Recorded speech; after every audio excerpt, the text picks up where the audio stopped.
ok salaamaaleykum mbokku Sénégal ñu ngi leen di nuyu ku ci nekk sa tur ak sa sant di nuyu mbokku diaspora bi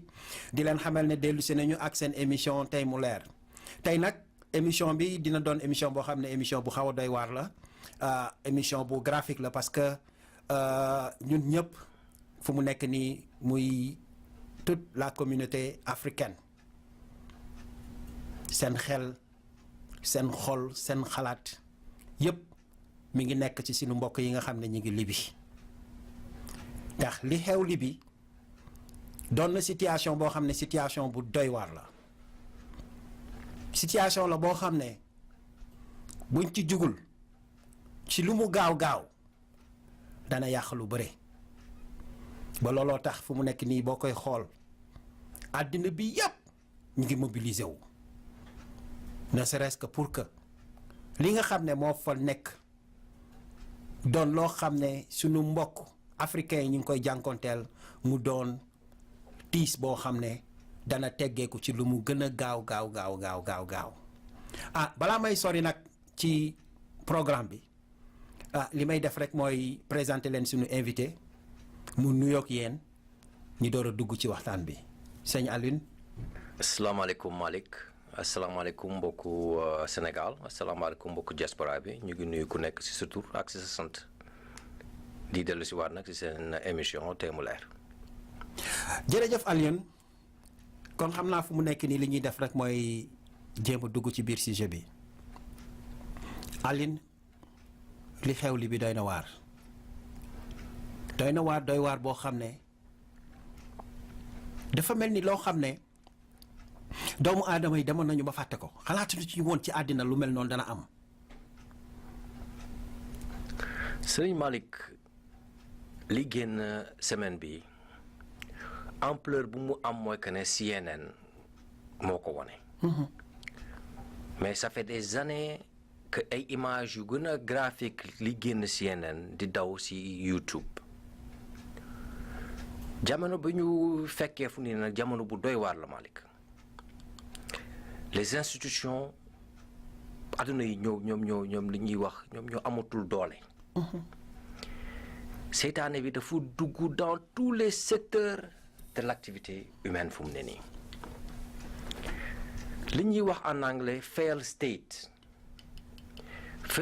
mooy état boo xam ne doxatul mooy dara doxatul yëngatutul ci dëkk bi. failed state moom la ñu am tey jii Afghanistan moom la ñu am tey jii Somalie. moom la ñu am tey jii Libye moom la ñu am tey jii Yémen moo ay dëkk yoo xam ne état yi pratiquement amatul gouvernement c'est la loi du plus fort te Malick lu gën a bëyee si li nga xam ne moom mooy créer failed state les grandes puissances occidentales si boppam nag ils ont un grand rôle à jouer dans ce phénomène-là. L'Amérique joue un très grand rôle tey jii si li nga xam ne li ñuy woowee failed state la France et l'Angleterre suit le pas si li nga xam ne bokk na si li nga xam ne ñoom ñooy yàq dëkk yi fu mu ne nii.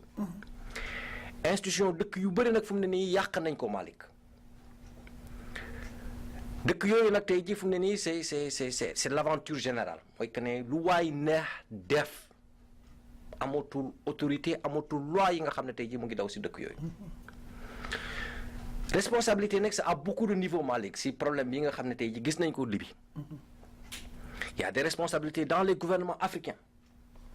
il y a des responsabilités dans la société elle-même c'est-à-dire que ne ñun ñi nga xam ne ñoom ñooy juddu màggee si biir société yooyu. chacun d'entre nous a un rôle ñi nga xam ne tey jii ñun ñooy immigrants yi nga xam ne ñun ñooy diaspora bi ñun ñooy delluwaat si suñu dëkk yi. Il y a un rôle qu'on joue dans la psychose mooy feebaru bopp. bi nga xam ne mooy tax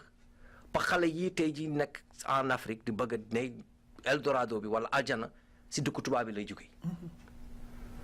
dinaa dugg nag si yenn détails yi tey jii Malick parce que il faut que ñu waxtaan bi ñu teg ko si temps teg ko si li nga xam ne tey jii moom mooy dëgg bi. tubaab bi li ñuy yàq si suñu dëkk yi bëri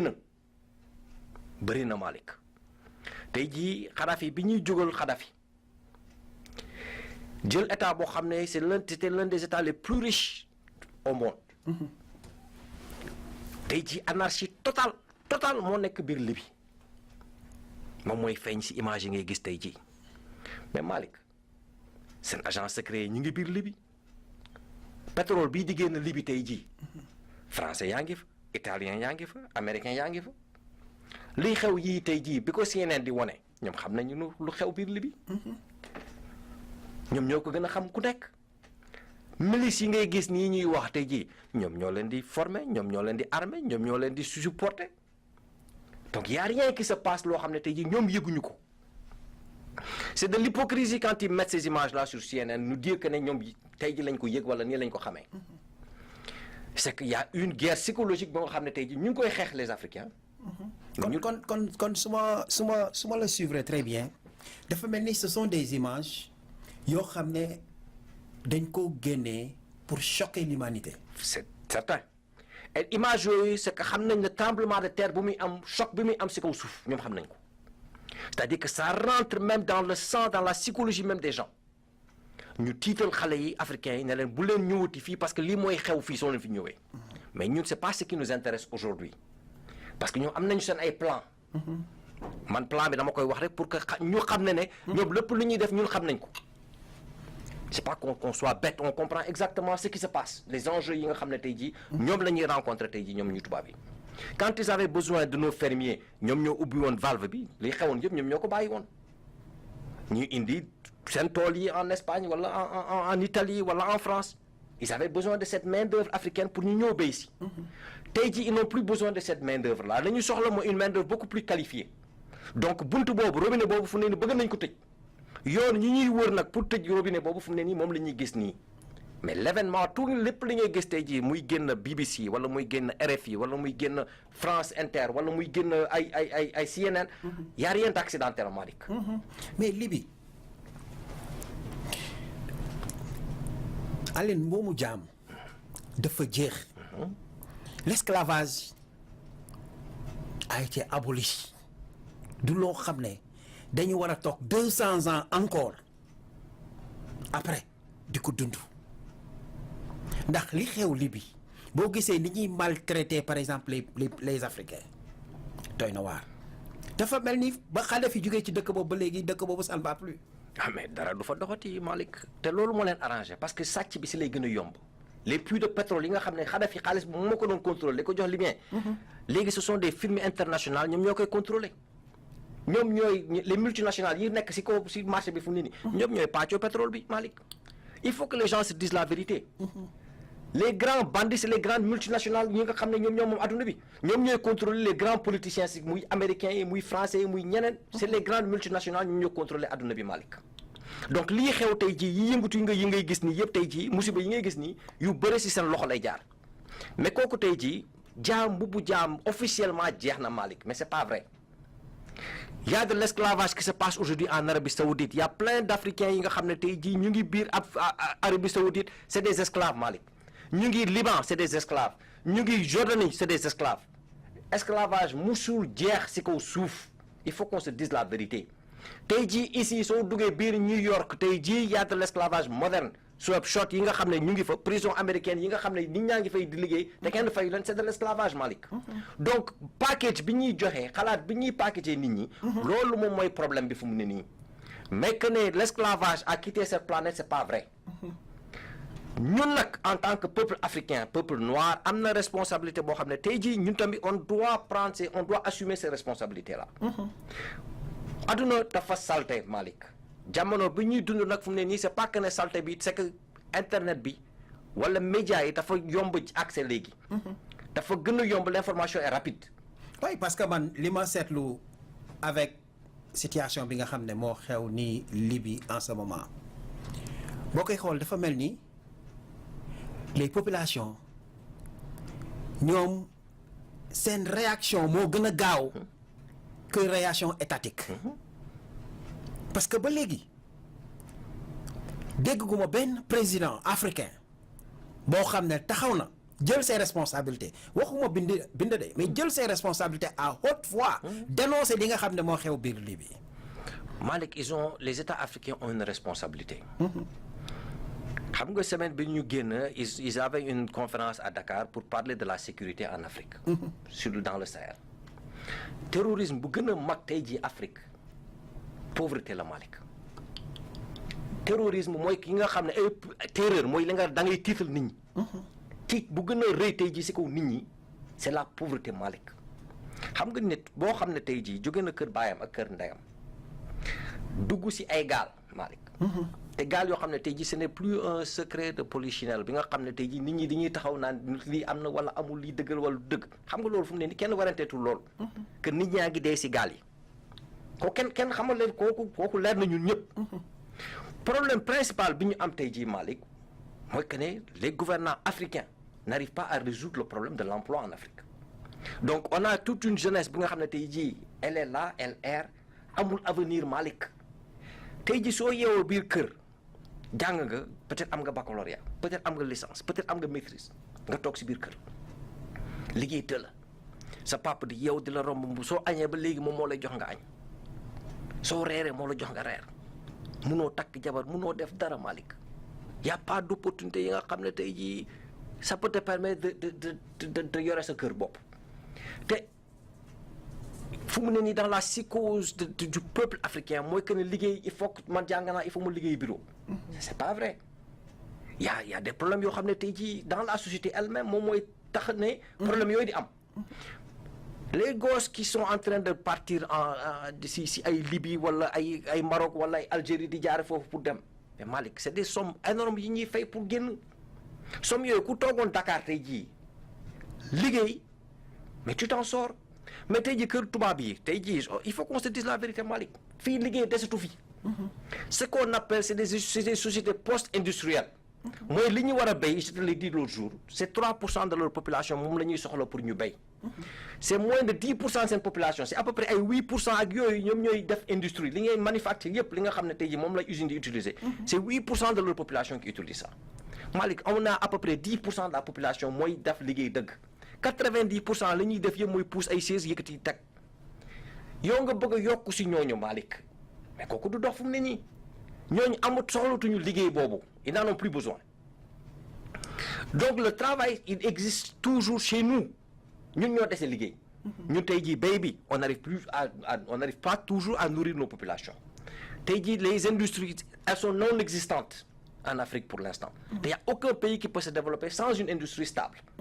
Ok donc waxtaan bi fu mu ne nii mooy que ne comment les États africains peuvent contrôler leur agriculture comment ils peuvent contrôler leur industrialisation mais nos chefs d'État comme tu l'as dit tantôt ils arrivent au pouvoir ils errent amuñu plan de société bu leer politique nañu daal politique yuuxu nañu ci télé yi wala wax nañu bagaay dafa nañ ne am nañu. continue. am nañu objectif bu leer bi nga xam ne moom mooy tax nit ñi dem you know donc c'est ce qui crée problème yooyu ci sunu état yi.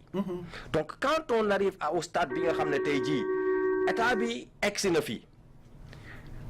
mais toute la société s'arrête.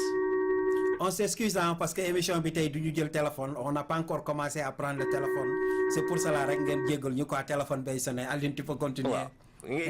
donc. li ñuy wax tey jii Malick mooy que ne comment en tant que société la ñuy organiser waat suñu société ba nga xam ne mën nañu dundal suñu bopp.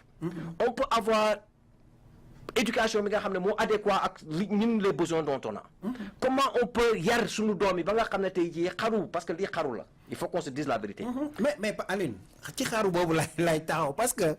affaire bi dafa doon benn situation boo xam ne c'est très complexe. c'est très complexe parce que am na ci ñoo xam ne seen yaay yi seen famille yi bokk ñooy dajale xaalis ne yaay taaw ci kër gi yow la ñu war a jox yaa war a dem nga jël yoon bi gàddaay. Nigéria dama suivre benn documentaire mu am benn waay boo xam ne dafa ubbi société am tuddee ko 50-50 mooy 50-50 donc c'est-à-dire yoon la boo xam ne d'accord da ngay fay sa xaalis ñoom ñooy jël responsabilité pour yóbbu la. mais 50-50 la c'est-à-dire mën nga réussir comme mën nga dee nga ne waaw damay dem mais Aline loolu ban façon jihad la. du djihad Malick c'est une forme de dépression boo xam ne dans nos sociétés les gens n'ont pas parce que ñun docteur ku feebar il faut nga commencer di sol ay yére yu tilim di saaga ay ndey si biir biti bi si bu gars yi dafa ne da ngaa feebar mais feebaru xol dafa am les gens on a une dépression qui existe au Sénégal tey jii partout en Afrique dëkk yi nga xam ne ñoom ñooy gën a bëri si lii Gambie la Sénégal la Mali la Nigéria Côte d'Ivoire Érythrée Somalie ak Éthiopie ñu gën a bëree ñi nga xam ne tey jii ñoom ñooy candidat yi xaru bi dëkk yi ma la liimal nii ñoom ñoo si gën a bëri tey jii yenn dëkk yi ils sont en guerre on peut comprendre yenn dëkk yi ils sont très populaires ils sont populaires ils sont trop populaires comme ay Nigéria ak yooyu moom mooy tax ngay gis genre comportement boobu les pays comme le Sénégal avec des petites populations c'est que c'est le manque d'imagination et le manque de gérance l'État ne gère rien les familles kenn ne géretul dara kër yi. oui parce que man si je me place à la su ma taxawee ci côté famille xam nga nit ki di nga toll ci situation yoo xam ne mooy li ma la wax rek ci le cas de Nigéria 50-50 moo lay arrangé tu n'as pas le choix parce que su ma xoolee immigré yi nga gis leen ci biir géej gi am na ci ñoo xam ne dañuy traversé ak seen i doom gis naa ci koo xam ne ñu tëral benn xale bu ndaw tubaab bi ne leen xale bi kañ la judd ñu ne dans 2 jours gars yi lalal ko wër ko donc ce qui veut dire que yaay ji ba mu ëmbee la jël risque traversé ak ëmbam donc mu doon une situation boo xam ne doy waar boo xam ne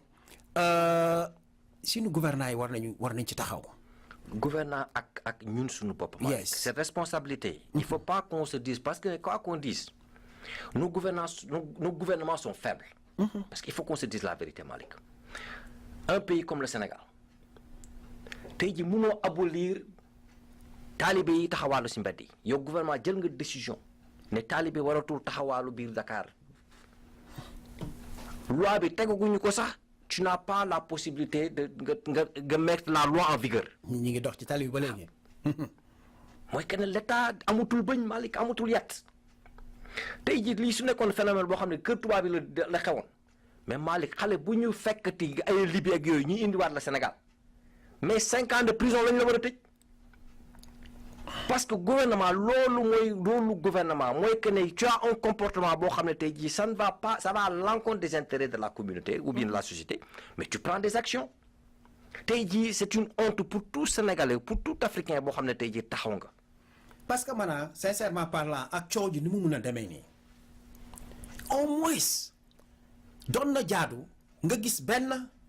pays benn dëkk que ça soit le Mali ou le Sénégal ne kat rapidement man damay jël avion damay dem ba Libye et je vais prendre samay doom.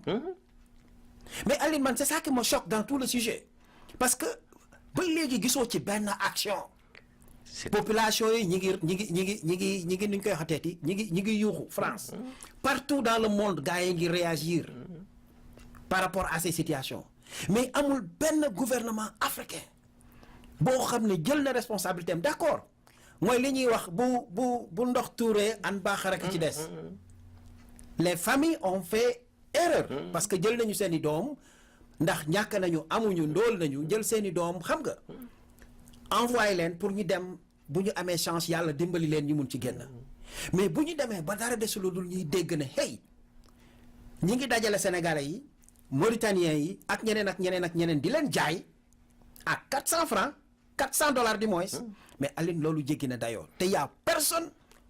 ba fi ñuy waxee nii tey ku ci jël responsabilité jël avion ne moo ngi jëli ji ay doomam. qu'est-ce qui se passe au juste. Alpha Condé daal génn na wax au nom de l'Union africaine mais comme tu dis d'une façon générale.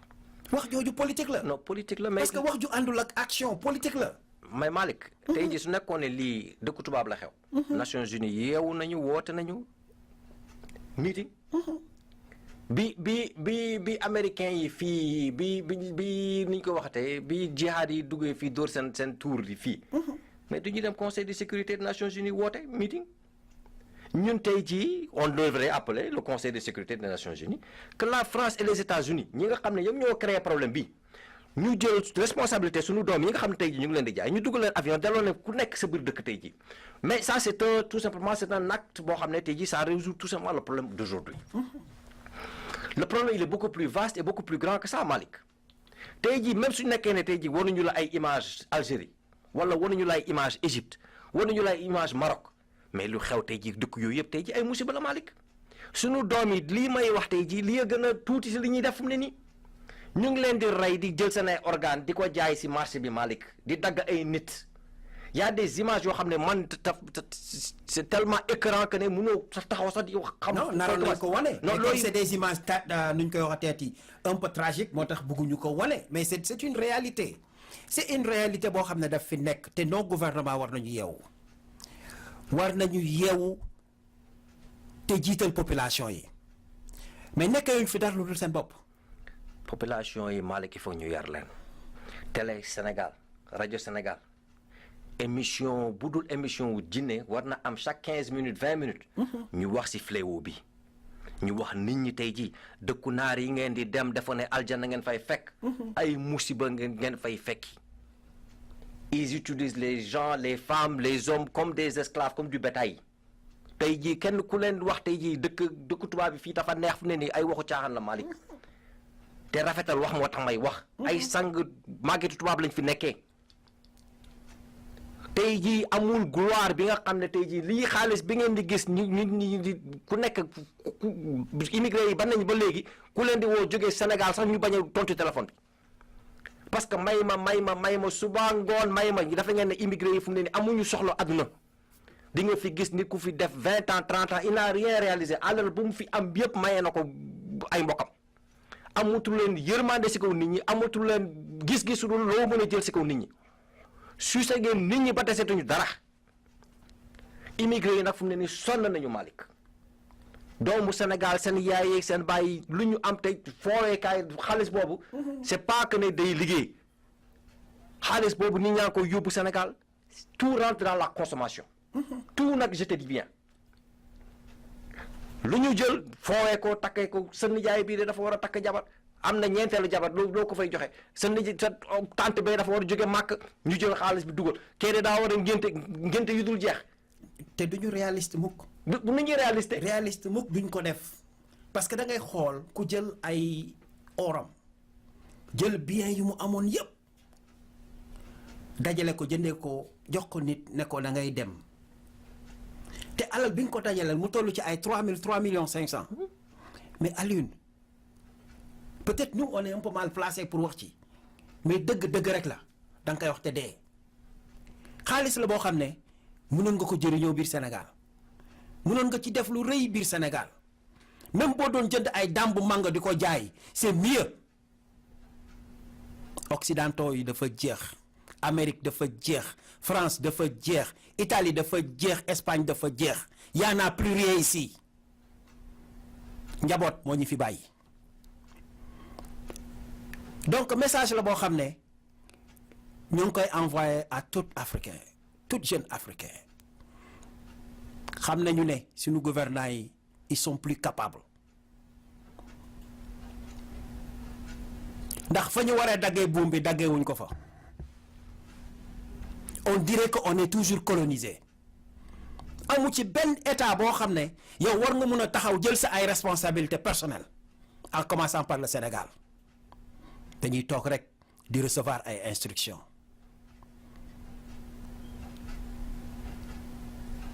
Macky Sall boo munee taxaw ci biir palais bi di distribuer xaalis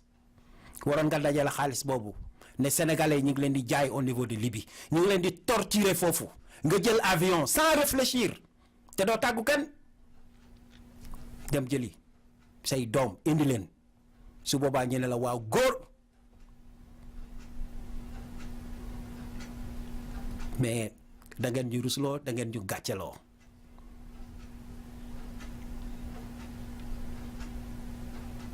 Aline sujet bi dafa doon sujet boo xam ne c'est très émouvant parce que boo koy wax yow dafay mel ni yow yaa nekk Libye ñu lay jaay mais ñu ñoo nekk Libye ñu ñuy jaay Malick loolu mooy dëgg bi telling you c'est très émouvant parce que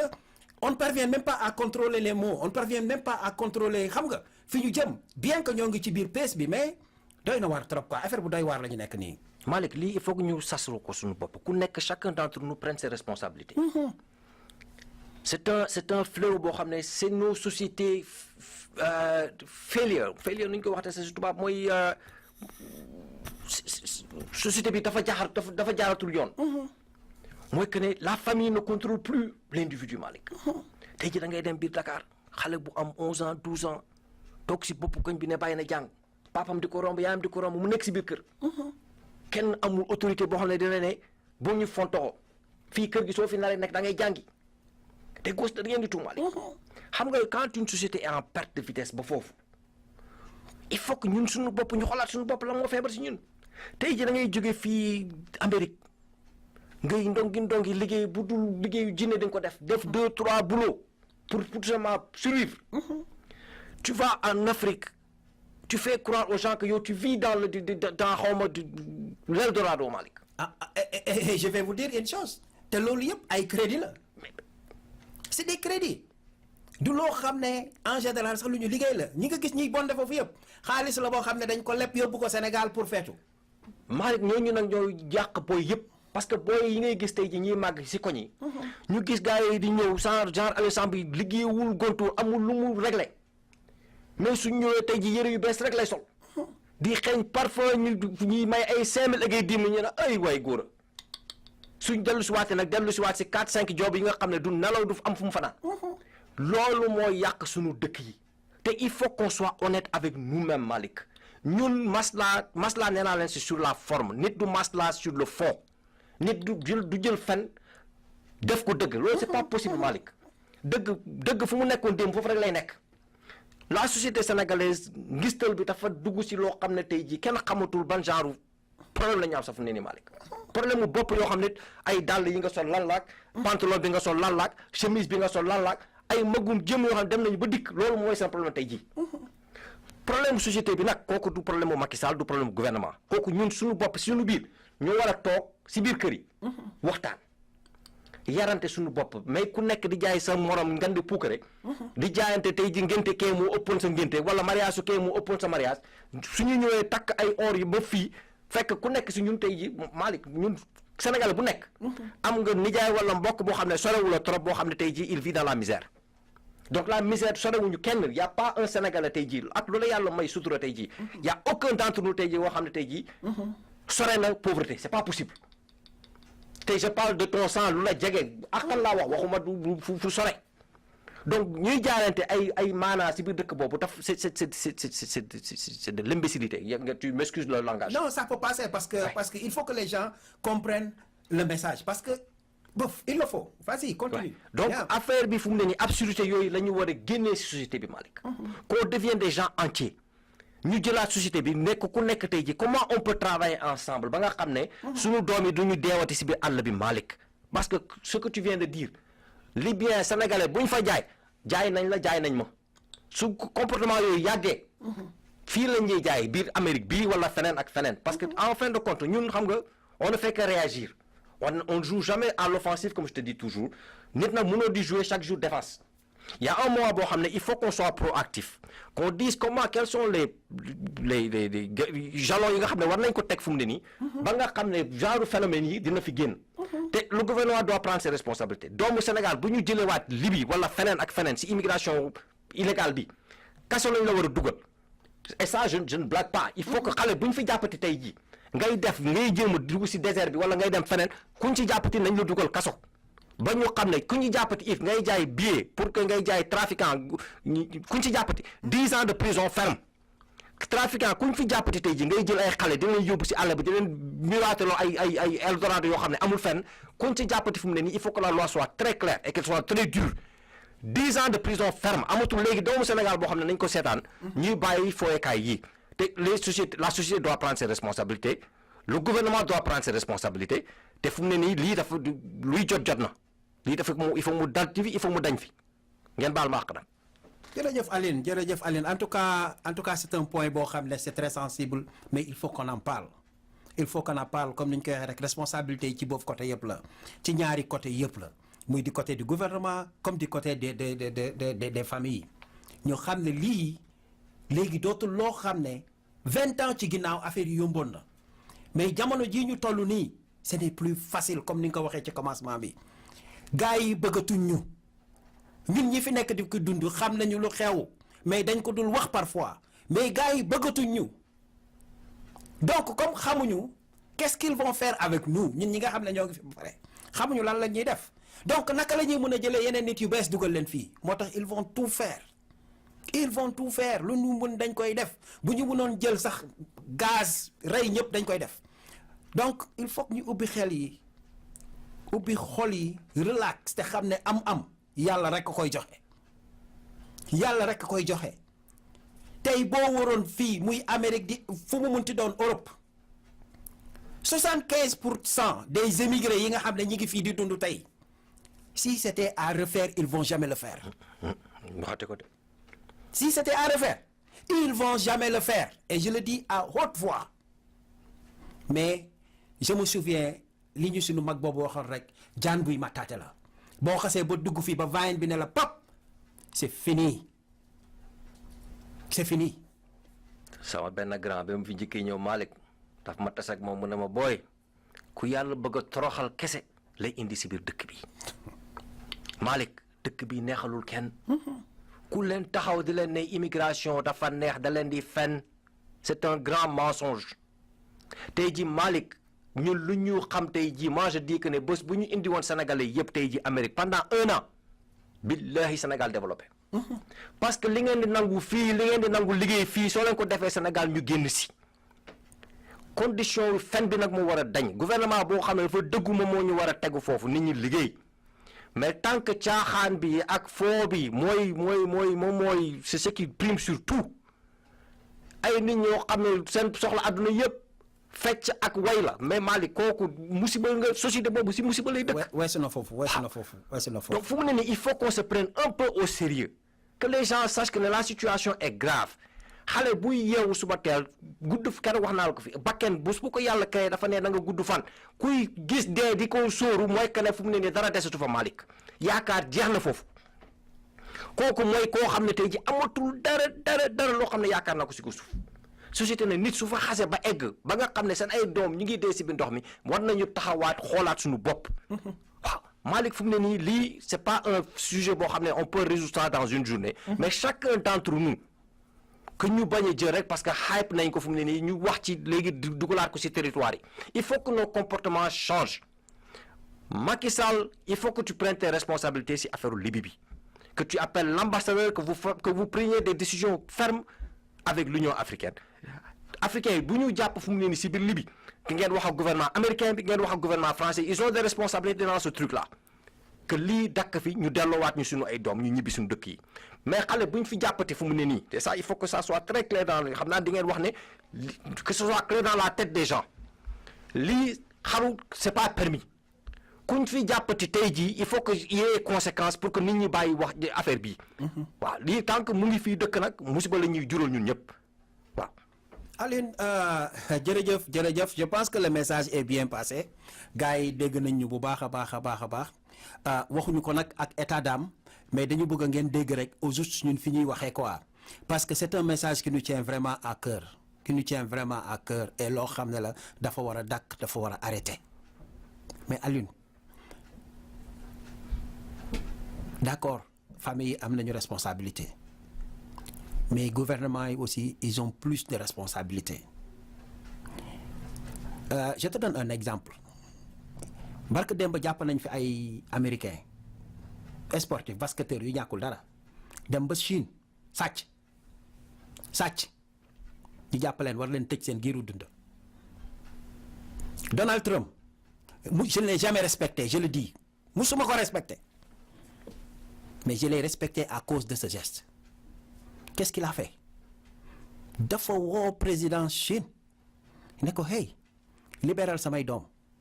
bu ñu ñëwee fii man ma yar leen mais qu'est-ce qui s'est passé après des pourparlers gars yi dañ leen bàyyi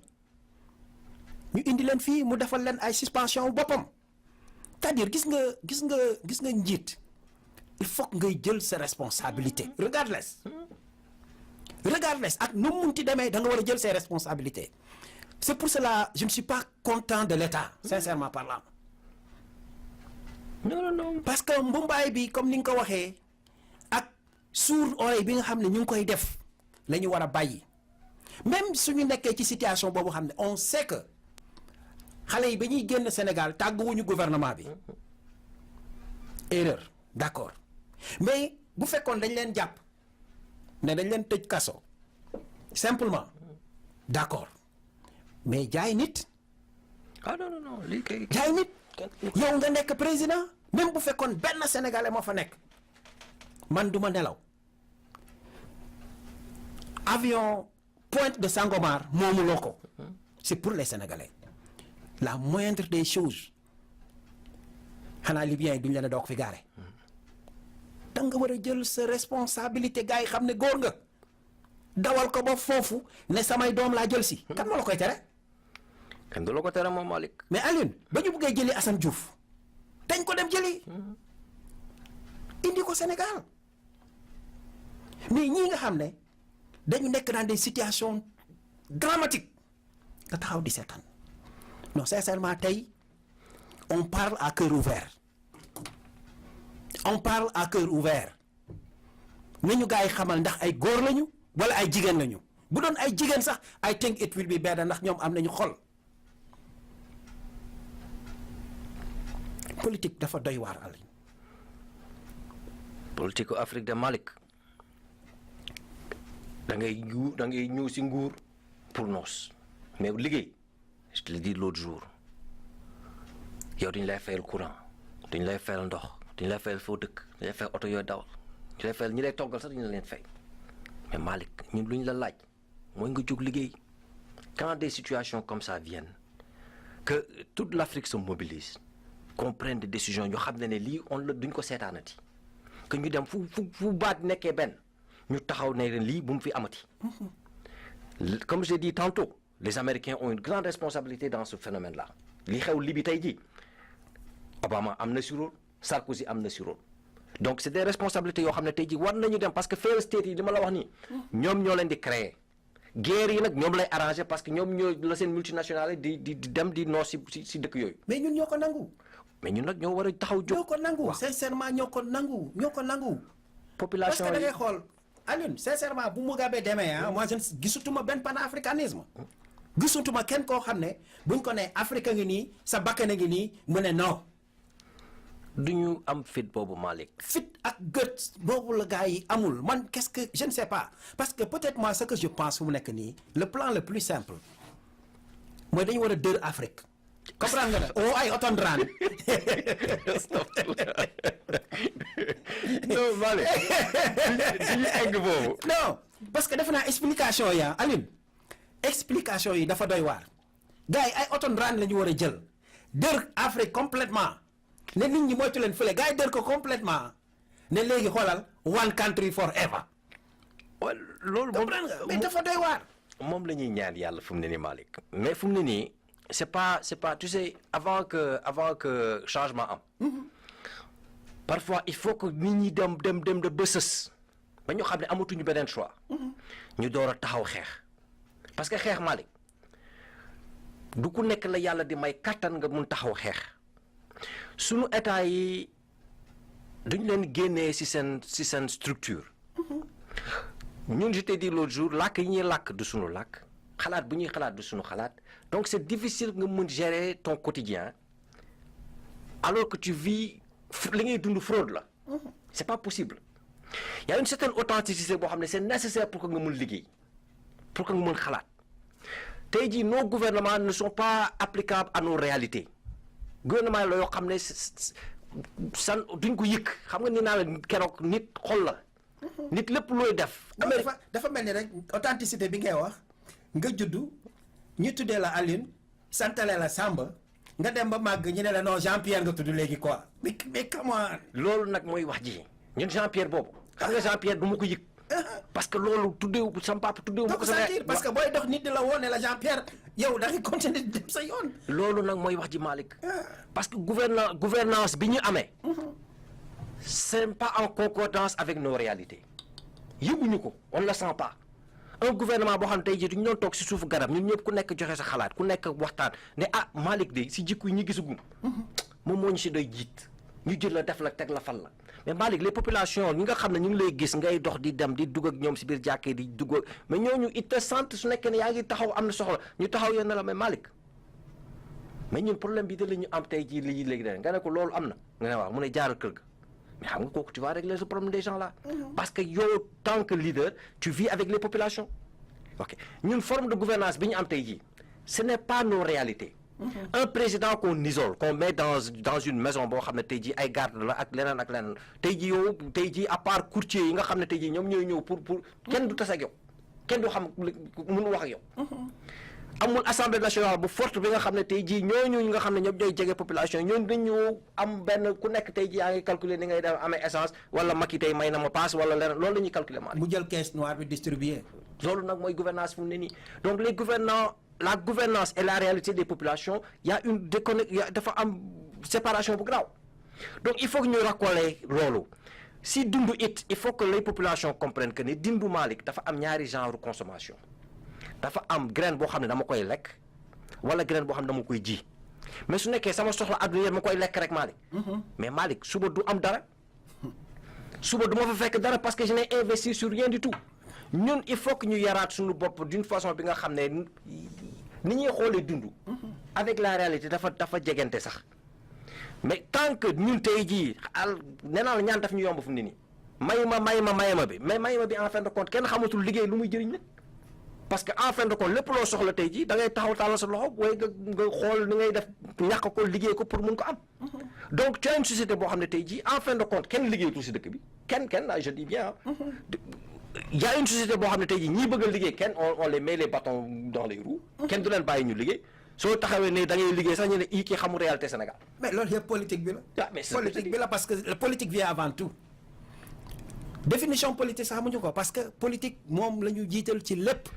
mais politique c'est la gestion de la société normalement Malick la gestion de la société mooy politique. mais dañ koy defee ñoom nu mu leen neexee. politique bi ñu am mooy le banditisme d'État mooy alal bi nga xam ne c'est une petite élite mooy pàccoo alal bi ñu ut nag ay courtiers yi nga xam ne ñoom ñooy dem di léegi di jox ay weccet di fu ñu jël distribuer weccet yooyu ci population bi mais ay weccet rek la tey mu dugg suba du ñëw gannaaw suba nga fekkaat ko fa mais loolu mënoo téye une société de cette façon-là donc il faut que ñun ñu respecté waat le travail. tey jii suñu tool yi nekk foofu ñun nangu ne dinañ ko liggéeyee Malick mais lu yomb rek kooku amul ci kaw suuf soo duggee Amérique tey jii je dis les gens travaillent 3-4 jobs pour mën a survivre ñun nag tey jii benn job bu taxaw te beneen affaire bi nga xam ne tey jii mooy beneen problème bi mooy que ne dañuy xeeb liggéey Malick te bés bu ñu génnee Sénégal loo leen liggéey loolu ñu nangu ko liggéey biir Sénégal tey jii ku ma ci ne tey jii kaay ñu dem béy wala kaay ñu def leneen mu taxaw xool ne dama ko saaga ndey wala dama ko saaga baay parce que tey jii jox naa ko liggéey boo xam ne pour moom xeeb na loolu moom dépassé na loolu. tey jii soo fi ñëwee tey jii ñi am alal bi fii si dëkk bi ay menuisier lañu ay mécanicien lañu ay fermier lañu. liggéey yi nga xam ne tey jii yooyu yëpp a ngi Sénégal ay électricien lañu ay maçon lañu ñooñu ñu am alal si dëkk bi Malick ils se font des sommes énormes mais ñun tey jii entreprise bi nga xam ne tey jii war na état bi war na jàngal nit ñi ba nga ñu mun yore seen entreprise de menuiserie. wala ñu jàngal ne ba ñu nekk ay mécaniciens yoo xam ne on les a formés on leur a donné des conditions yi nga xam ne ils peuvent travailler dans des conditions yi nga xam ne mën nañ ci génnee alal loolu normalement moom mooy loolu gouvernement. mooy gouvernement bi teg na ay conditions yi nga xam ne tey jii man tey jii su ma bëggee ubbi sama entreprise mën naa ci am 20-30 personnes yoo xam ne mais avec l'aide du gouvernement. que ñu prêt yi yomb. que la formation soit adéquate ba nga xam ne tey jii la gestion aussi le gouvernement forme les gens pour pouvoir gérer ces entreprises là mais loolu moom mooy seen rôle le gouvernement c'est pas d'employer 3000 5000 gouvernement mënul créer la richesse c'est pas le rôle d'un gouvernement de créer la richesse c'est de créer des petites et moyennes entreprises yi nga xam ne dans le pays ku nekk di nga am accès à des financements tu as accès à la formation tu as accès à aussi structures yi nga xam ne ñoom ñoo lay permettre nga mun yore business bi mais ñun kenn du jàngal kenn dara ku yeewu rek defe nga ne mën nga yore entreprise mais entreprise yi ñu koy jàngal nit fii soo jàngoon 4 ans am diplôme it soo bëgg a ubbi entreprise l'état t'encadre yooyu moom la ñuy war a former waat nit ñi ba nga xam ne tey jii on n'aura plus besoin d'avoir nos enfants di taxawaalu di xaru si mbedd bi que ne mën nañ leen jox des conditions où ils peuvent travailler chez eux parce que immigrant ku la ne immigration neex na da lay nax. immigration coono kese la waaw coono kese la. en tout cas Alioune jërëjëf merci beaucoup seulement rek balaa ñuy clôturer émission bi doon na baax ñu jéem a wax tuuti ci rek une situation boo xam ne concrètement lan la suñu gouvernement yi war a def rapidement pour le problème de Libye la gars yi mun ko solve et je profite de l'occasion pour saluer le geste de Alpha Blondy et de Chicken Dia qui disent que rapidement gars yi dañu war a woo suñuy ambassade yu nekk Libye yëpp pour démontrer nos mécontentements. Ça c'est un pas. Mais concrètement maintenant qu'est-ce qu'on doit faire pour que affaire bi xam nga bu ñu xëyee lundi on n'en parle plus. fu ne nii Malick il faut que booy yëpp ñu recenser leen et loolu on aura besoin comme je disais tantôt de l'aide des Américains et de l'aide des Français parce que luy jig ñoom ñooy njàkk li fa xew yëpp Malick ñoo xam nañ ko seen agent secret xam nañ ko xam nañ lii xew foofu yëpp. que ñu répatrier xale yëpp fu mu ne nii ñi nekk Libye fu mu ne nii. quel que soit le coût que ça va coûter aux États actuellement ñu delloowaat xale yi biir Sénégal wala fu ñu mënti jóge. loolu mooy de deux il faut que l'information soit divulguée que ñun ñëpp en tant qu'Africain que lii nekk sas boo xam ne tey jii ko ñu bañ a foowee lii Malick. ñun du ñuy foo yoo xam ne nit ku ànd ak xel du ko foowee te il est vraiment grand temps que choc réveil bi ñu ñëpp ñu yeewandoo mel ni kër goo xam ne dafa am dëj ñu jóg ñu yeew ubbi suñu ay bët Malick. Ça fait 600 ans qu'on joue au même jeu Einstein dafa toog mu ne dof mooy def la même chose et espérer un résultat différent tubaab yi li leen arrangé la ñuy def ñun il faut ñu toog xool lu ñu arrangé ñu def ko Malick. ci yoon waaw parce que fu mu ne nii caaxaan faaxe caaxaan dafa jeex Malick fu mu ne nii il faut que ñu doon ay góor comme tu dis ñu taxaw même si on doit affronter la mort mais qu'on l'affronte avec dignité Malick mais fu mu ne nii defoo dee nga def nga dee nga mais loolu Malick dee bu ñàkk fayda la. dee bu ñàkk fayda la. yow fu mu ne nii il faut que ñu taxaw ne tem ku ñu bare jiite nga doon góor que quand je dis góor c'est pas la góor mooy góor jigéen dina doon góor dina doon góor. yaa ko xam ne fu mu ne nii tu es un battant tu es capable de travailler tu es capable de te battre pour ton peuple. te gouvernement du pour ñëw pàccoo Malick gouvernement mooy venir mouiller le maillot c'est venir travailler c'est-à-dire dans la société elle-même Malick tey jii am na ay comportement yi nga xam ne société bi sénégalaise bi am na ko yoo xam ne dignité desatu fa nit sooy def am nga amoo yoo xam nga sa waa kër xam nañu mais taxaw di mbellee nit ñi ci mbedd bi dans une société aussi pauvre tu deviens tellement extravagant ci wane ne yow da nga am wala da nga mën wala je ne sais pas quoi c'est pas décent Malick dafa rafetul ci société bu mel noonu que comportement yi ñi nga xam ne nag te quand je dis jullit c'est des croyants je ne parle pas de catholique bi je ne parle pas du musulman jullit mooy koo xam ne tey jii nee nga ne gëm nga yàlla comportement yooyu dafa rafetul dans une société boo xam ne des gens qui se disent croyants qui ont ces comportements là en public ngisteel bi mooy man maa gën te yàlla créewul doomu bu gën keneen Malick am taxulaa gën yeneen doomu aadama am c'est tout simplement que ne sa yenn problème de survie yàlla réglé na ko mais du pour que ngay mbëllee ñi nga xam ne même nga bokkal jamono di leen wal ne yow yaa leen ëpp ma xama kooku du jikku jullit ce qu'on doit refaire tey jii mooy li ñu waxoon keroog rek mooy xeex suñu bakken yi suñu yenn comportement yi nga xam ne on est grandi dans ça on est né dans ça mais c'est pas des comportements qui nous enorgueillent que am loo xam ne tey jii ça day agrandir société bi nañu xoolaat suñu bopp bu baax a baax li c'est une opportunité tey jii parce que nit si ñaari affaire ngay jàngee si lu la metti lu bëri metti la wala si loo xam ne neex na la bu baax lii nag metti nañ ñun ñëpp donc il est vraiment temps que ñu toogaat xoolaat suñu bopp qu'est-ce qui a amené la société ba ñu nga xam ne tey jii des jeunes venant de chez nous sont prêts à se tuer pour alalu suuf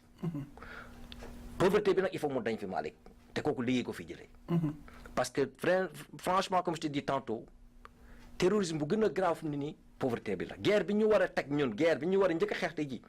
mooy la pauvreté dans les sociétés africaines ba nga xam ne tey jii nit soxlatul jàngi feneen soxlatul faju feneen soxlatul dëkki feneen que ne lépp lu ñu soxla mu ngi suñu biir dëkk yi Malick kooku tey jii c'est l'appel que je fais à tout Sénégalais nag de tout bord que ñu jël responsabilité lu boobu xeex ko que ñu jël liggéey fonk ko liggéey jaamu yàlla la liggéey li ngay am orgueil si li nga liggéey ak sa xel la wala li nga liggéey ak sa loxo loolu moom mooy définir nit ba nga xam ne bés boo fi jógee tey jii nañ ne kër gee rek kii ko tabax wala école bee de kii ko tabax wala dispensaire bee de kii ko tabax wala hôpital bee kii ko tabax mais loolu fu mu ne nii moom moo war a nekk loo xam ne moom la ñu war a mënantee suñu biir loolu moom mooy fayda waxtu bi fu mu ne nii Malick qu'on dise que les grandes entreprises c'est des entreprises sénégalaises dans le bâtiment wala dans lii wala dans les mais taxaw di sol ay yére ay dàll kooku dañ ko dépassé fu mu ne nii nit nag mënoo di jël même classe bi di ko redoubler Malick même classe bi étudiant bu nul kese mooy jël même classe bi di ko jëlaat waaw ñun nag fu mu ne nii war nañu passé étape boobu ba nga xam ne tey jii la société elle-même elle peut se mun na toppatoo boppam loolu fu mu ne nii c'est un appel que je fais à tout Sénégalais nañu boole suñuy doole liggéey nañu boole àndandoo gëm suñu bopp nañu wóolante suñu biir bés bu ñu ko defoon fu mu ne nii doo gisati ay suñu ay doom nekk si ay gaal wala nekk si désert bi wala tey jii ñiy dem soxla dem si dëkku naar yi wala dëkku keneen ñu téye di leen foowe di leen def ay yu xam ne nit mënu ko sa xalaat ngeen jégal ma nag tey jii émission bu doy waar la mais yi il faut que ñu toll aussi dans des moments yoo xam ne il faut qu'on se dise la vérité waaw on peut pas di maslaa si yoo xam ne nit du ko maslaa wasalaam jërëjëf Alioune di leen xamal ne rek waxtaan bi xaw nañu peut-être dépassé tuuti mais lépp ci kaw xel ak xalaat rek lañ ko teg te toujours li ma leen di wax rek xëj na fi ñu toll fa la ñuy waxee te di ñaan yàlla nit ñi aussi jéem ñu dégloo ci fi ñuy waxee xam ne boof xaw nañu wax ak état d'âme tuuti tey mais c'est parce que situation bi daf ñu dépassé benn on est des émigrés donc lu laal émigré rek daf ñu laal te mënuñu supporter toog fii di yëg ne am na suñu ay mbokk yoo xam ne ñu ngi leen di jàpp di leen jaay comme ay esclaves looloo ñu rebelle fu mu nekk nii di ñaan nag ñëpp koo xam ne yàlla may na la responsabilité boo xam ne lii mën nga ci taxaw bu gaaw na nga ko def te bul ci xalaat def ko you gotta do it loolu rek la ñuy ñaan nit ñi fu mu nekk nii donc en ces mots du ñu def lu dul rek clôturer seeni émission di leen jox rendez-vous dimanche prochain te li ñu nar a indi comme thème ça va être très intéressant parce qu'on va parler ci affaire dialogue national bi nga xam ne bof ñu ngi koy woote biir Sénégal danañ ci waxtaan danañ ci indi suñu point de vue teg ko ci table bi séddoo ko ñëpp comme niñ koy defee wasalaam